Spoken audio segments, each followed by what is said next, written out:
सत्यान्वेषी निशा गरजुଥାଏ तुहाकु तुहा शीतल पवन सांगकु मृदु मृदु वर्षा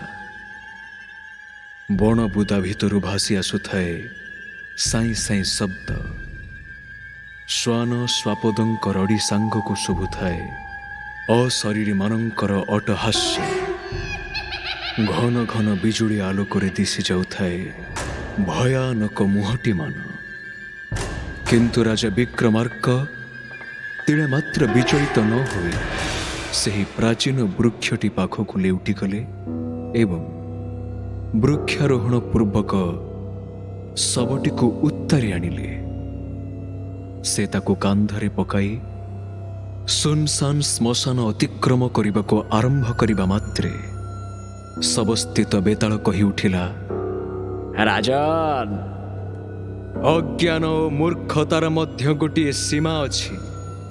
केउ उद्देश्य रे तुमे एही काम करुछ ताहा मु तुमको अनेक थर पचारिलिनी किंतु तुमे निरुत्तर रहिछ। मु एपरि अनेक ज्ञानी तपस्वी व्यक्ति को देखिछि जो माने बुझी विचारी काम न करी लक्ष्य च्युत होइछन्ति। सेमानंकर जीवनर लक्ष्य सुदूर पराहत होइछि। तुमको सठिक पथरे आनिबा मोर कर्तव्य। से कर्तव्य द्वारा प्रेरित हुई मु तुमको शशांक नामक जने तपस्वी कहानी सुनाउछि। मन दे शुण, पथश्रम लाघव हेब। सुवर्णपुरीर राजपुरोहितंकर एकमात्र पुत्र शशांक। बाल्यकालरू शशांकर संसार प्रति कौनसी अभिरुचि न थाए। क्रमशः एही विराग भाव वृद्धि लाभ करिबारु से लौकिक सुख त्याग करी निकटस्थ अरण्य रे तपस्या आरंभ कले। किछि वर्ष परे से घोर तपस्या कले। तापरे से कंद मूल फल खाइबा मध्य त्याग करिदेले। केवल तुलसी जल पान करी से जीवन धारण कले। तपस्या करी से अनेक सिद्धि हासिल कले। अलौकिक शक्ति प्राप्त कले। जल रे चलिबा, पवन रे उड़ीबा आदि सिद्धि तांकर आयत्त है। किंतु से सबको क्षणिक प्राप्ति मने करी से मृत्यु उपरे विजय हासिल करिबा भली शाश्वत शक्ति हासिल करिबा पई घोर तपस्या रे निमग्न रहिले।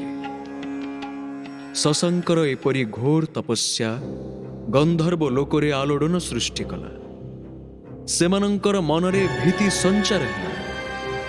गंधर्व राजा संदेह कले जे शशांक हुए तो सिंहासन प्राप्ति आशारे एपरी तपस्या करुछन्ति। तेणु से ठीक कले जे शशांक द्वारा से कौनसी पाप कराइबे। फलरे तांकर तपस्या निष्फल होइजिब। तेणु से एक उपाय चिंता कले।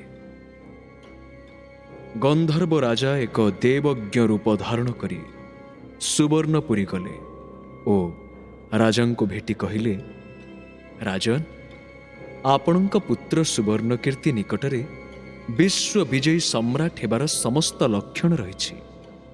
किंतु एथिरे एक छोट बाधा रही। पिता भावरे सेही बाधा दूर करिबा आपणकर कर्तव्य नुहे कि? हाँ, ताहा मोर कर्तव्य ओ मु ताहा निश्चय पूर्ण करिबे। मते कौन करिबाकु हेबो प्रकाश करंतु। सर्वजीवकोटि यज्ञ करिबाकु पड़िबो।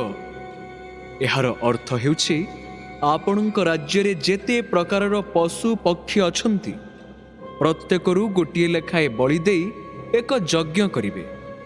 किंतु गोटिए कथा केवल अटकी गले। कुहंतु केउ कथा? राजा अधीर होई पचारिले। पशुपक्षी मानंकर बलि साधारण मानव हाथ रे देले चलिबो नहीं। निजर इंद्रिय उपरे विजय लाभ करिथिबा जड़े तपस्वींक द्वारा एही कार्य कराइबाकू पड़िबो। पुनश्च सेही तपस्वी एकादिक्रमे 1 वर्ष ହେଲା तुलसी जल पान करी जीवन धारण करिथिबे। देवज्ञ शर्त जणाइदेले, एपरी तपस्वी कौन मिलिबे? चेष्टा कले अवश्य मिलिबे महाराज, मनोरथ सिद्धिरस्तु। एपरी आशीर्वाद दे देवज्ञ प्रस्थान कले। पुत्र सम्राट पुणी विश्व विजयी सम्राट हेबा कथा शुणी राजांकर आनंदर सीमा रहिला नहीं। जणे पिता और जणे राजा भावरे एहाठारु अधिक उच्चाकांक्षा आउ कौन अछि? से स्थिर कले जे कोनोसी परिस्थिति रे मध्य से यज्ञ कराइबे। से घोषणा करिदेले जे राज्य रे जेते किसमर जीवजंतु और पक्षी अछंती प्रत्येकरू गोटिए लेखाएं आनी यज्ञ पाई प्रस्तुत रखा जाऊ। घोषणा रे कुहागला जे जनतांकर कल्याण निमंते सर्वजीव कोटि जाग आयोजन करा जाउछि।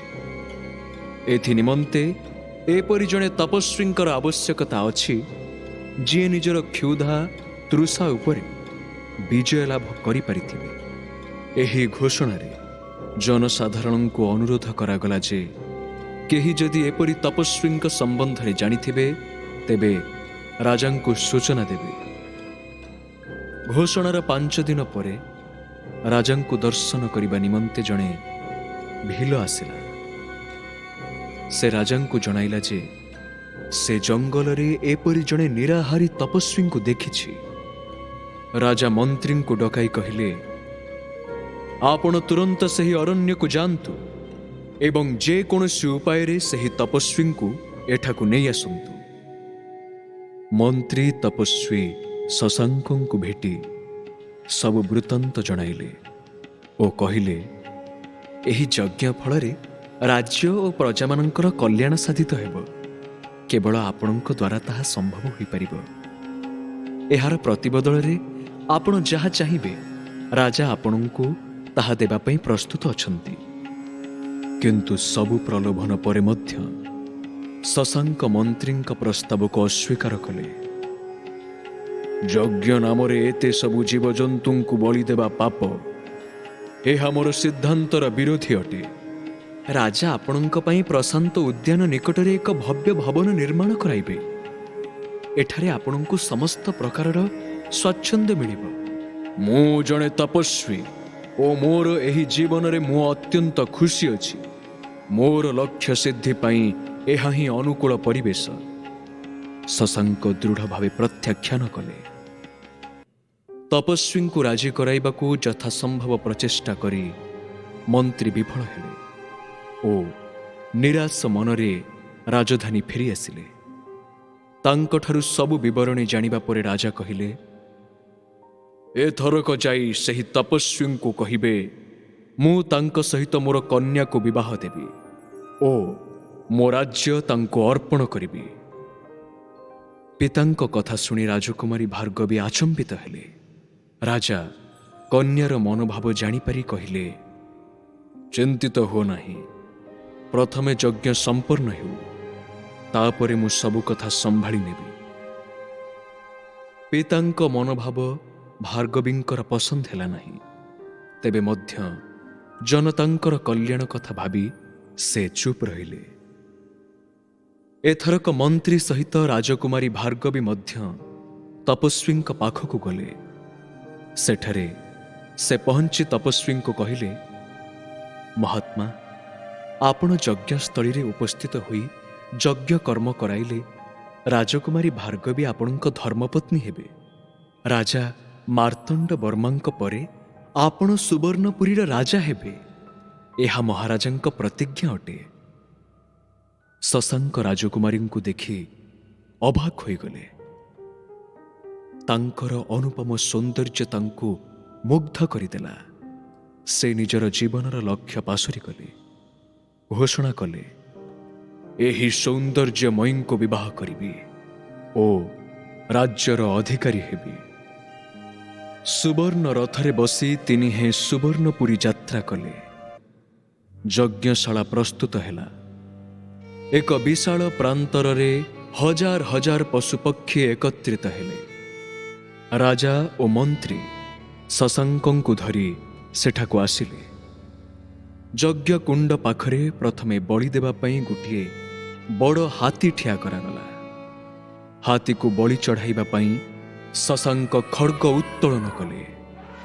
ହାତୀ ଭୟରେ ଚିତ୍କାର ଛାଡ଼ିଲା। ତାର ଚିତ୍କାର ଶୁଣି ସମବେତ ପଶୁପକ୍ଷୀ କରୁଣ ଭାବେ ବିଳାପ ଆରମ୍ଭ କଲେ। ଶଶାଙ୍କ ଚମକି ପଡ଼ି ଦୂରକୁ ଖଡ୍ଗ ଫିଙ୍ଗିଦେଲେ। ତାପରେ ରାଜାଙ୍କୁ କହିଲେ, ମହାରାଜ, ମୋତେ କ୍ଷମା କରନ୍ତୁ। ମୁଁ ଏହି ପାପ କରିପାରିବି ନାହିଁ। ଯେହେତୁ ମୋ ମନରେ ପାପ କରିବା ଲାଗି ପ୍ରବୃତ୍ତି ଜାତ ହୋଇଛି, ସେଥିପାଇଁ ମୁଁ ପ୍ରାୟଶ୍ଚିତ କରିବି। ମୋତେ ଯିବା ପାଇଁ ଅନୁମତି ଦିଅନ୍ତୁ। ଏହା କହି ସମବେତ ଜନତାଙ୍କ ଭିଡ଼ ଆଡ଼େଇ ଅରଣ୍ୟ ଅଭିମୁଖେ ବାହାରିଗଲେ। ବେତାଳ ଶଶାଙ୍କଙ୍କ କାହାଣୀ ଶୁଣାଇବା ପରେ କହିଲା, ରାଜନ, ଜନ୍ତୁ ବଳି ଦେବାର ଠିକ୍ ପୂର୍ବ ମୁହୂର୍ତ୍ତରେ ତାର ମନରେ ଅକସ୍ମାତ୍ ପରିବର୍ତ୍ତନ ଘଟିଲା କାହିଁକି? ମୋର ସନ୍ଦେହର ସମାଧାନ ଜାଣି ମଧ୍ୟ ଯଦି ତୁମେ ନୀରବ ରହିବ, ତୁମ ମସ୍ତକ ଶତଧା ବିଦୀର୍ଣ୍ଣ ହେବ। ଏହାର ଉତ୍ତରରେ ରାଜା ବିକ୍ରମାର୍କ କହିଲେ, ଶଶାଙ୍କଙ୍କ ମନରେ ଅକସ୍ମାତ୍ ପରିବର୍ତ୍ତନର କାରଣ ତାଙ୍କର ଭୟ କିମ୍ବା ମନର ଚଞ୍ଚଳତା ନୁହେଁ। ନିଜର ଆଶାଭଙ୍ଗ କାରଣରୁ ମଧ୍ୟ ସେ ଏପରି କରିନାହିଁ। ପ୍ରଥମରୁ ଆମେ ମନେ ରଖିବା ଉଚିତ ଯେ ଶଶାଙ୍କ ସାଂସାରିକ ବିଷୟ ପ୍ରତି ଆସକ୍ତ ନଥିଲେ। ସେ ଥିଲେ ଜଣେ ସତ୍ୟାନ୍ୱେଷୀ। ଏପରି ଜଣେ ସଂସାର ବିରାଗୀଙ୍କ ମନରେ ରାଜକୁମାରୀଙ୍କୁ ଦେଖି ବିଚିତ୍ର ଅନୁଭୂତି ଜାତ ହେଲା। ରାଜ୍ୟ ପ୍ରତି ଲୋଭ ବଳାଇ ସେ ମନ୍ତ୍ରୀ ଓ ରାଜକୁମାରୀଙ୍କ ସହିତ ସୁବର୍ଣ୍ଣପୁରୀ ଚାଲିଲେ। ଏହା ସବୁ ଗନ୍ଧର୍ବର ମାୟାଜାଲ ଥିଲା। ହାତୀ ସମେତ ସବୁ ପଶୁପକ୍ଷୀମାନଙ୍କର ଚିତ୍କାର ତାଙ୍କ ମନରୁ ସେହି ମାୟାଜାଲ ଦୂର କଲା। ଏହିପରି ରାଜାଙ୍କର ମୌନ ଭଙ୍ଗ କରିବାରେ ସଫଳ ହୋଇ ଶବ ଓ ଶବସ୍ଥିତ ବେତାଳ ପୁନର୍ବାର ବୃକ୍ଷ ଡାଳରେ ଝୁଲି ପଡ଼ିଲା।